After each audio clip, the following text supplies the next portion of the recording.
What's up, guys? My name is Heriberto, and this is built by Getroman. Welcome to my channel, and welcome to my live code with Getroman. Today, we'll be covering Code Wars, specifically how to sign up, how to choose katas, and narrow down to from like beginner level to expert level, and filter out those katas based on like positive feedback and most completed and popularity. We'll talk about tags and actually just do a review of the homepage as well as next steps as far as like how we're gonna proceed with going after these coding challenges throughout the next couple of weeks. All right, so all that coming right up. Don't go far. Let's get it.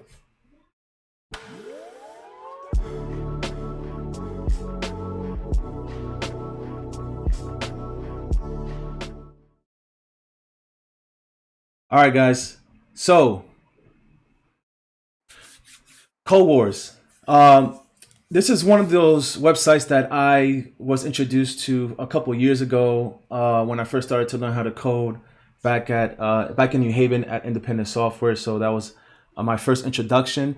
I've been in and out with Code Wars, but now that I'm pursuing full time my role as a software engineer, I have been really focused on working on algorithms and data structures. So I wanted to continue that path through Code Wars. I am working on AlgoExpert.io, but that's the Monday stream. So I've been working on that. For those that have seen my previous videos, you see that I've been working on two num sum and kind of different approaches to that coding challenge. So I'm going to be doing the same here. But today I want to kind of walk over what Code War is and how to sign up and kind of take it from there. So what you see in front of you basically is the homepage to the Code Wars website. And right off the bat, it's pretty interesting because they kind of have you go through a kind of mini coding challenge, if you will, just to get into the website. So it is kind of like a what's the word? Kind of like a filter, if you will, or a gatekeeper. So you need to know a little bit about programming before you enter this website. As far as like trying to sign up, it's not your typical site where you would sign up by just registering without being like filtered out. So it is a simple a simple coding challenge, but it's a good way to for them to show you how to basically sign up for their website. So basically, let's do that real quick.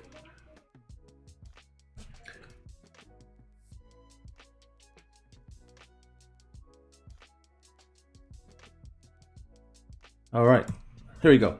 So first you're gonna do is choose your language, right? So for me, I pretty much do everything in JavaScript, and one of the other languages that I'm gonna take on eventually is Python, and but for now we're gonna choose JavaScript. So choose your language of choice for this part, and I'm gonna go ahead and choose JavaScript, right? So what you see in front of you basically is a example of what you're going to see in the Code Wars dashboard. So in order to sign up, like I said, you have to solve this coding challenge.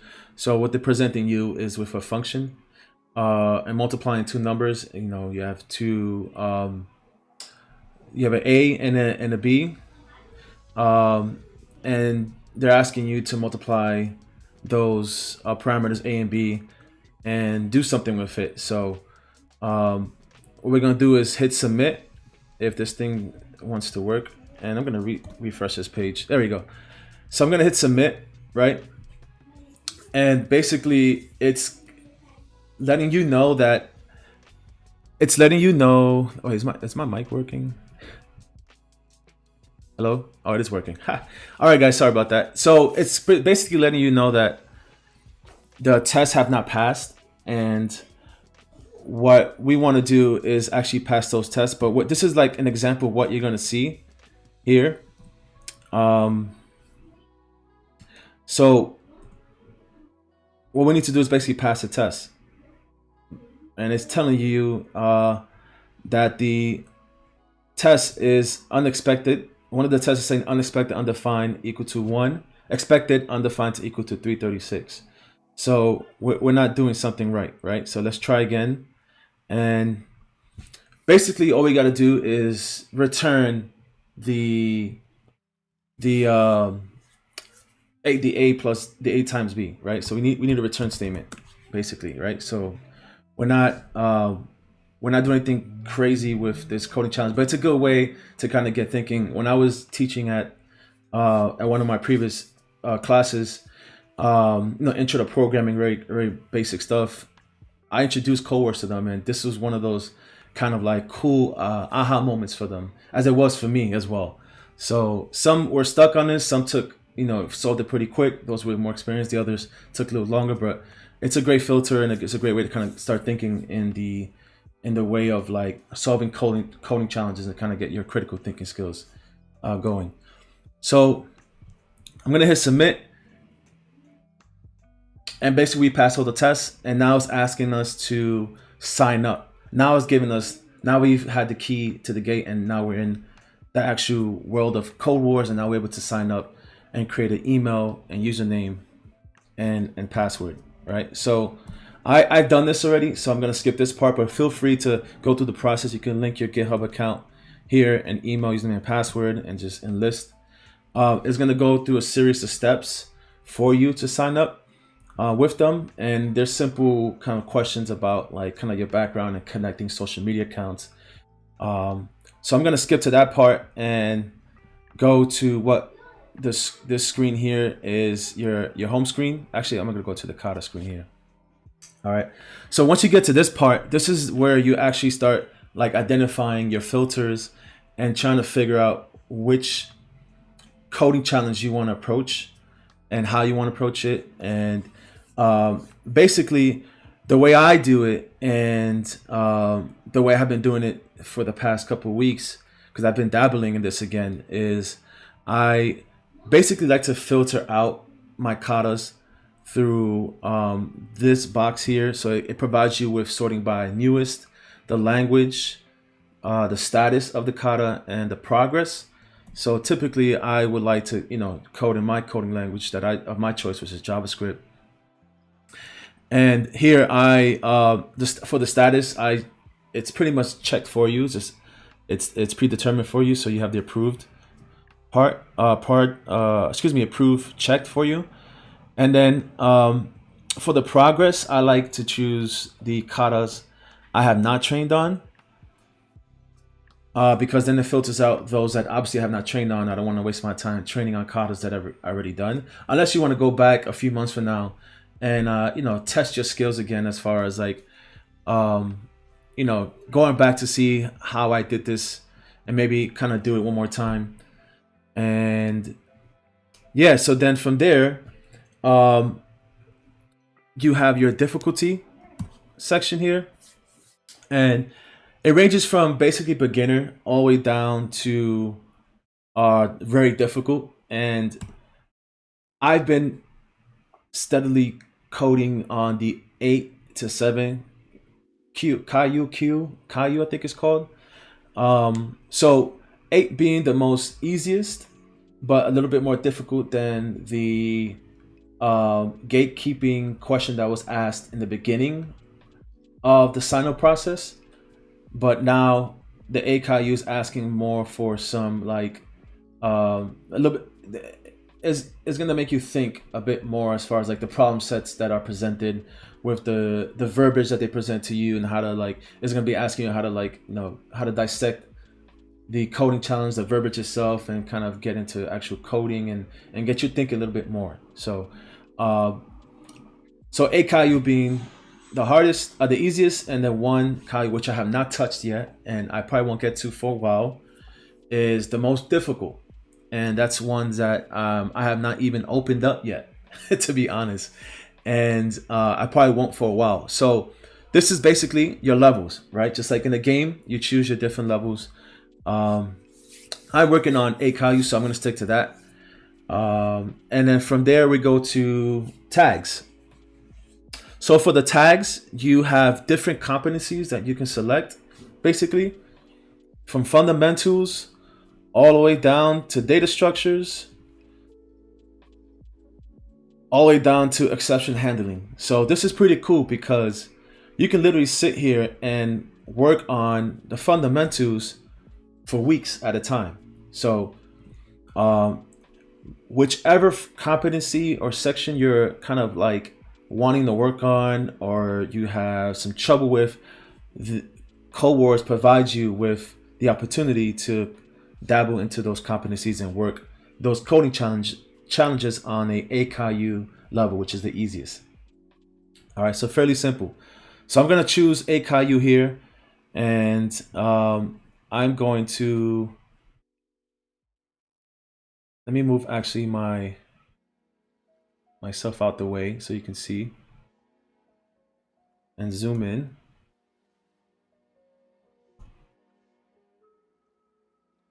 There we go. So I'm going to choose a Caillou.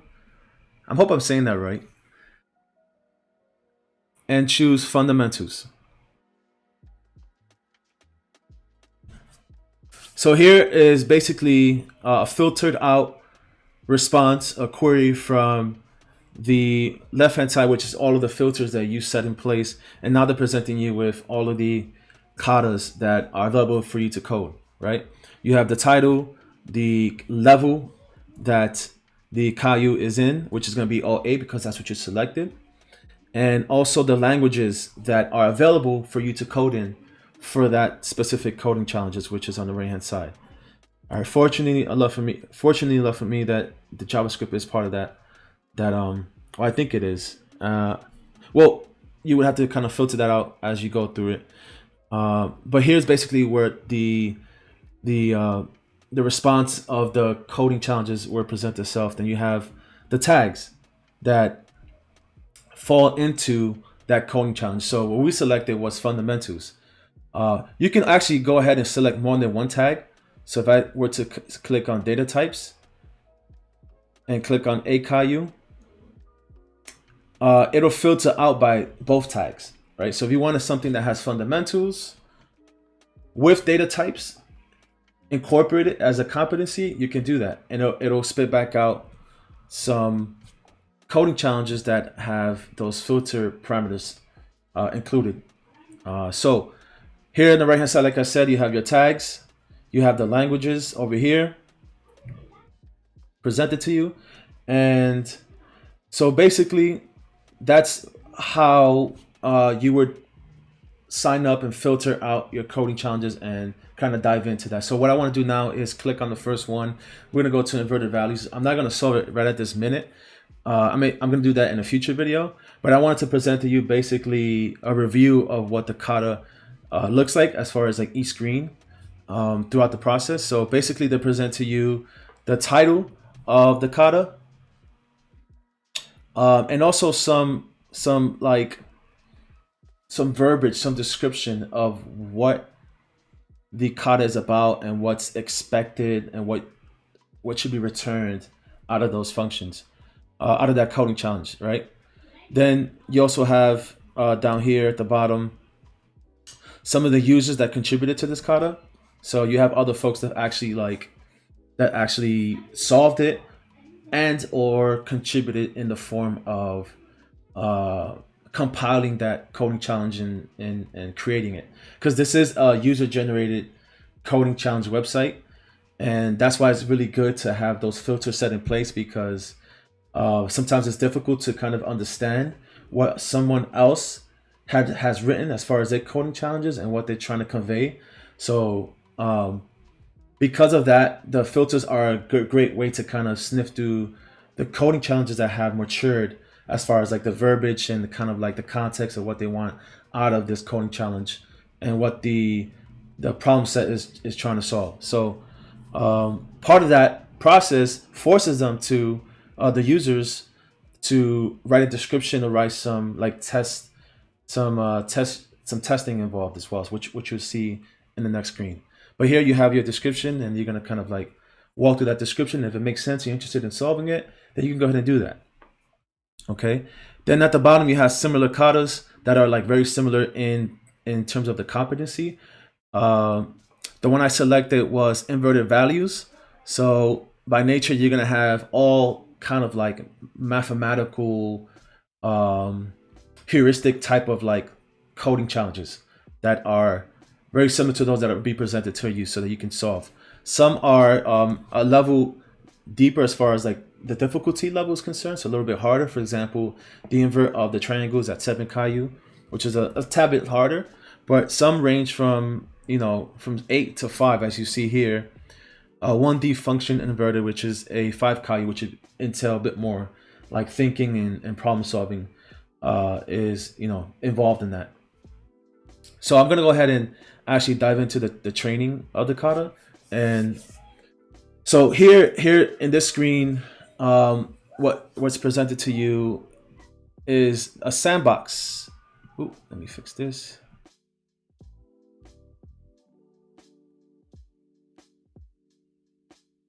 There we go. I had to move myself there. All right, so what you see in front of you basically is your sandbox.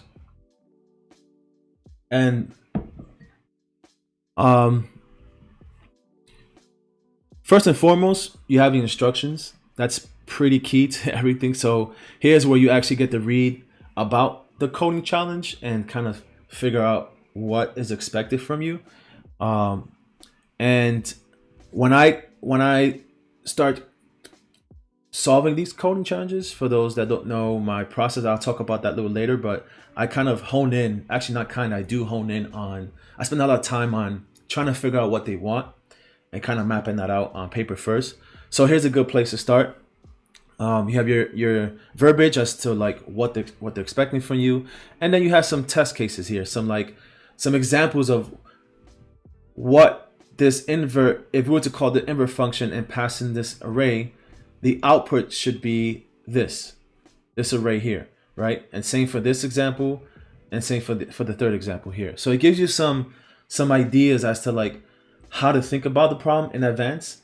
So it's really good to like focus in on this part. And then typically they'll give you some like assumptions, some verbiage on like what to assume and what not to assume. And in this case, we can assume that all the values are integers and that they do not mutate the input array list, right? So we're not working with any strings, we're not working with any type of like objects or anything that's like unexpected. It's gonna they're telling you in advance that these are straight integers. Both positive and negative integers, as you can see in the example here. All right. On the right hand side, basically you have your solution sandbox. So you have a function that's provided to you, and let me increase the size here, right? And this is basically where you're going to code. You're going to do all of your coding here. It provides you with the return statement already for you. So it's your job to kind of figure that it's your job to unveil the black box and kind of figure out how to get to the solution, right? And you have this option here to expand. So that's going to be very useful for us as we code into the sandbox. You can just focus on the code. But the next step is actually in the next part of this page is the sample test, right? So this for me is pretty crucial because there's some coding challenge websites that they play around with the UI of the sample test, and some provide all the sample tests and some don't at all, which I found not a realistic way of coding.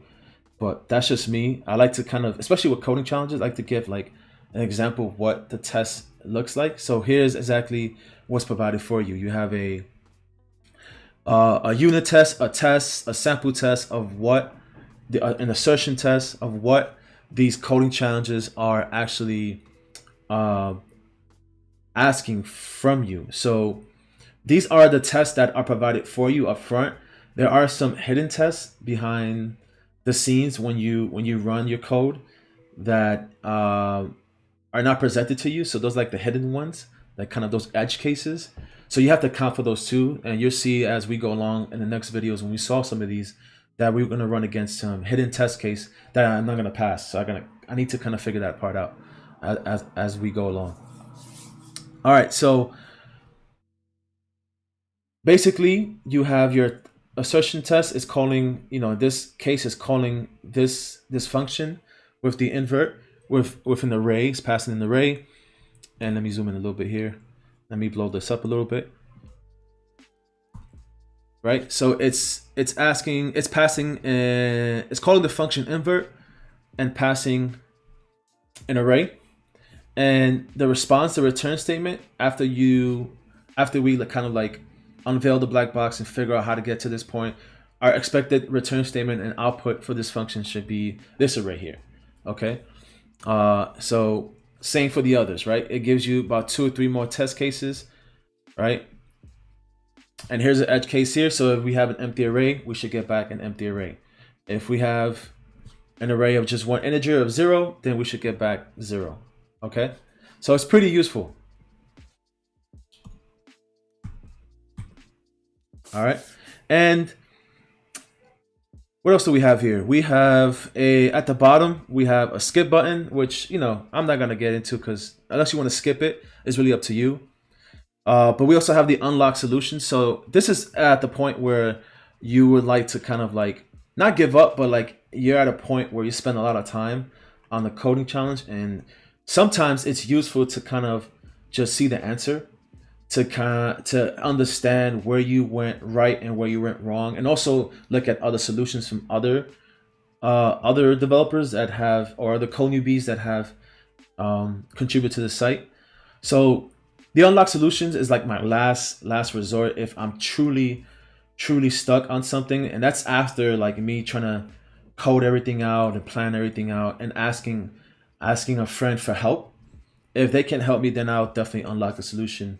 And sometimes, like I said, it's more advantageous for you to do that because you get to understand the problem a little more and where you went wrong and right, and then take that knowledge and apply it to the next coding challenge. So there's nothing wrong with that. You have your discussions tab. Basically, you discuss, and the blog, if you will, of this coding challenge, and kind of discussing the ins and outs of the coding challenge and what went right and what went wrong. But the most important part of this too is to like test the code out. So if I have to hit the test button now, which I'm going to obviously fail because I have nothing written at this point. So here's the results that I was kind of mentioning earlier, right? You have a the time it took for the function to process, the past, which is 0, and your failed results, which all are gonna fail right now. So here's the actual like output of all of the tests that we have here in the assertion test. Okay.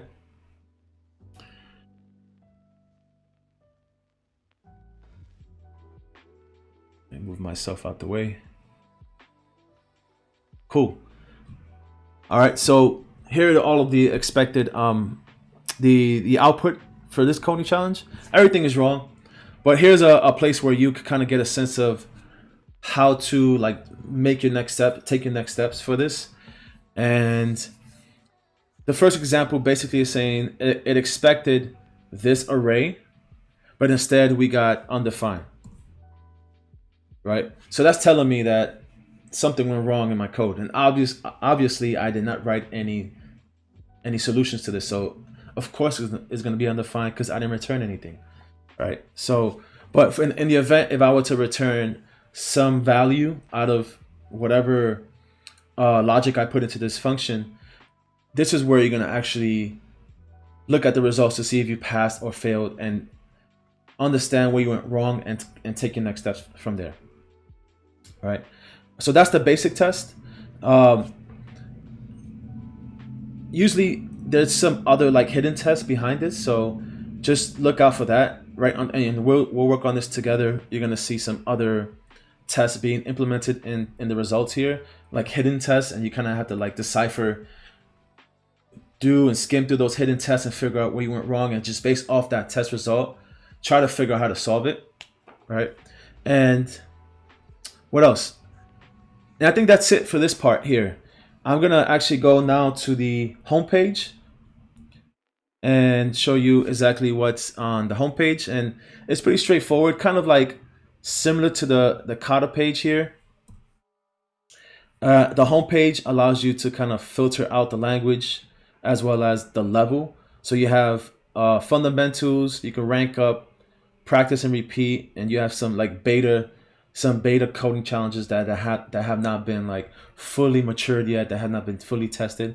And again, these are user generated coding challenges. So some of them may be wonky as far as like the unit tests have not been like fully like tested themselves. So you may have a solution that's right, but then like the person that wrote the test may have had a syntax error, or just, you know, their logic is wrong as far as like what they're looking to test, or the verbiage is not that clear, and then you have like some problems there.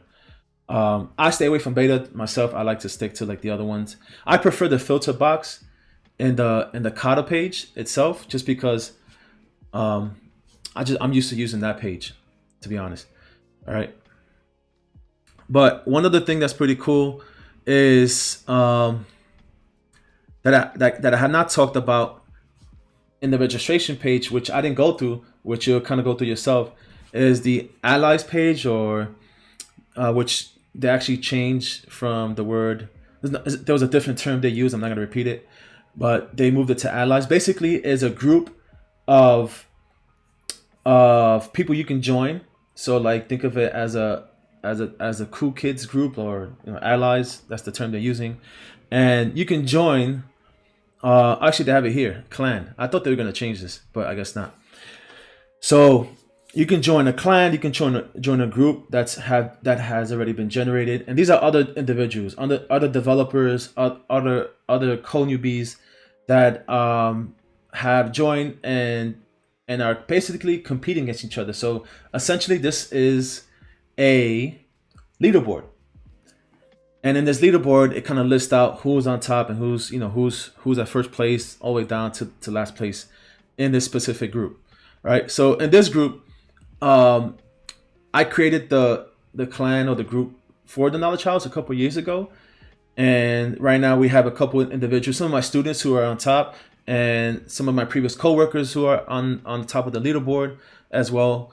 Right now I'm sitting at 11th place, so my goal is to get to number 1, to pass Dan, which is one of my previous students, who's actually working as an engineer. If I'm not wrong about that, I think he is.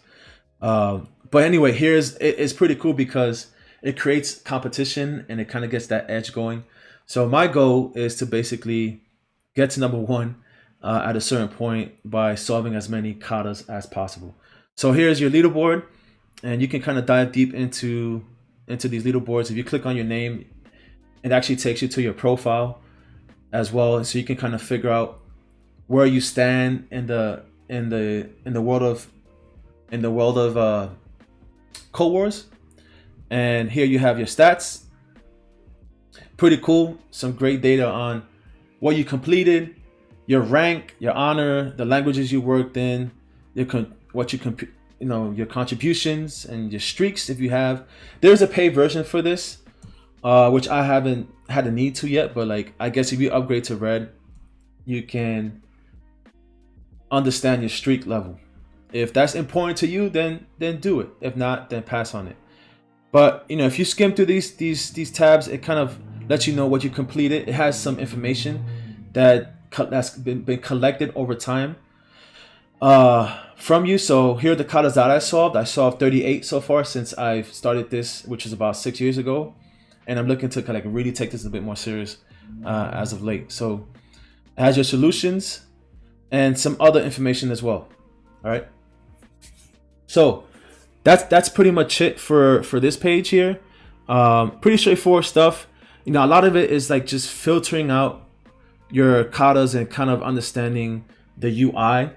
One of the things I actually want you to like understand also is, let's go here. Let's train on this one. And one thing I forgot to tell you is to not mess with the test, right? Meaning, I did this as well. Like when I first started, and some of my students did this as well, is the first thing they assumed was they had to, for some reason, mess with this code that's been written by the user that generated this coding challenge.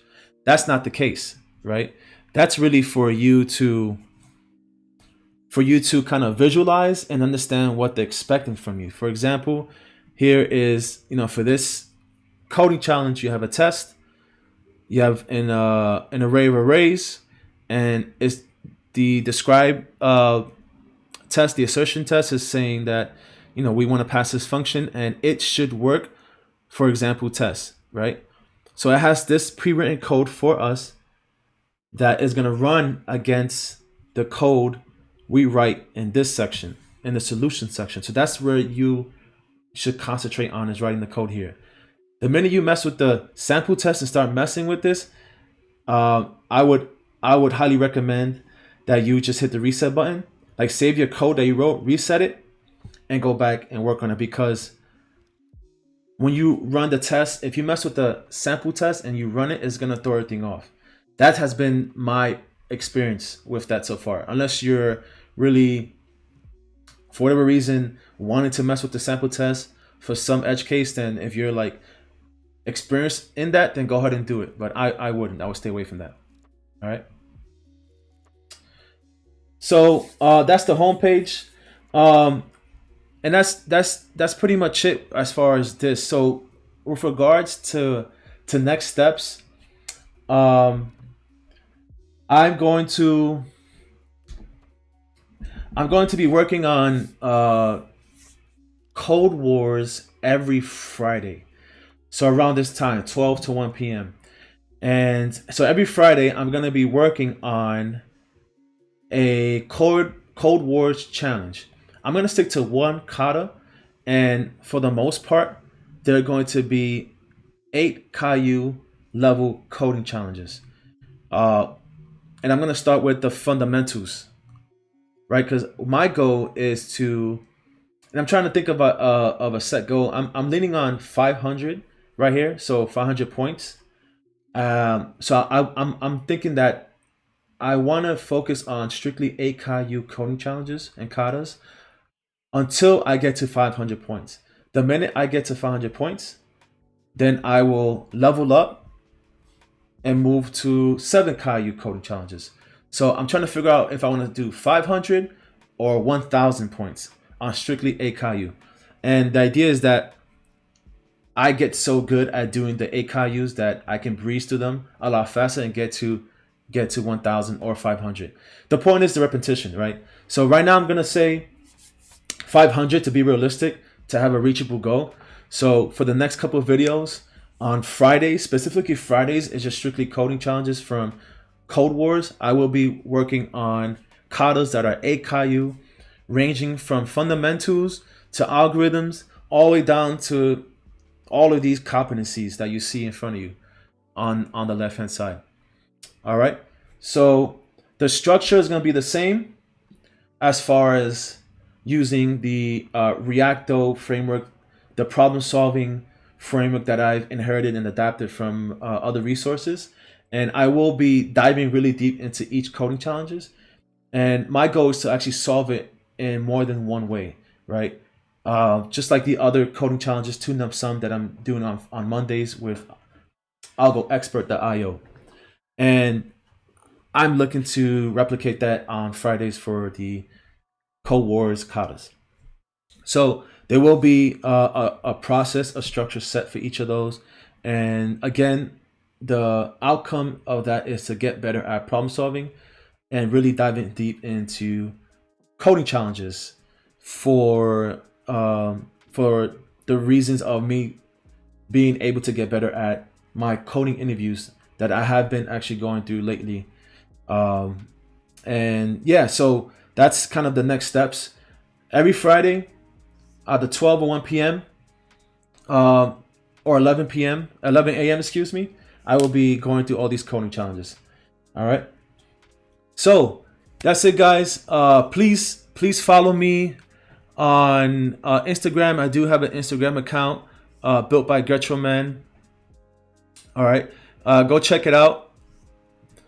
Right. Check it out. I do have content. I post tech and motivation content on Instagram and Twitter.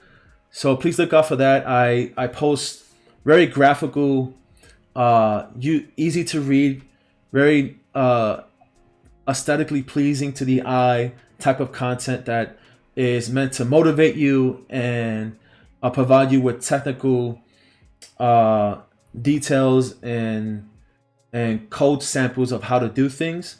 For example, how to create a special input button that has some cool animation. So check my Instagram out, built by Getroman, and my Twitter account as well, Getroman_dev, as I post tech content and also motivational content as well. So speaking of motivation, for those that have been following my videos, thank you. And I know as a code newbie, you have probably experienced a lot of doubt in your abilities to code and kind of looking at other folks code, and you tend to doubt yourself and get into this imposter syndrome mindset. And with all that's going on out there in this world, as far as the pressures of finding work, as I'm experienced that as well, and just the sheer notion of coding, of how difficult coding is, can get to you. So keep coding. My advice is to keep coding, keep trying. If you code every day, that's 1% closer to 100% competency for that subject matter that you're studying, whether it's HTML, CSS, JavaScript, coding challenges, a full stack project, back end, front end, client side, server side, whatever. If you code every day, and if you build every day, a little bit, every day, half an hour, you're just one step closer to reaching your goal. So with that being said, keep at it. Do not stop. Build projects every day. Stick with me. Follow me through this process. If it's working for you, I hope that the structure is working for you. And let's have fun with this. Every Friday at 11 a.m., 12 a.m., or 1 p.m., I'll define that very soon. Follow me on Twitter. Follow me on Instagram for a more defined schedule. And as always, my name is Eddie Beto, aka Getroman, and this is Built by Getroman, a channel dedicated to guiding code newbies on how to become a software engineer through motivational coding. So do yourself a favor and never stop building. Peace, guys.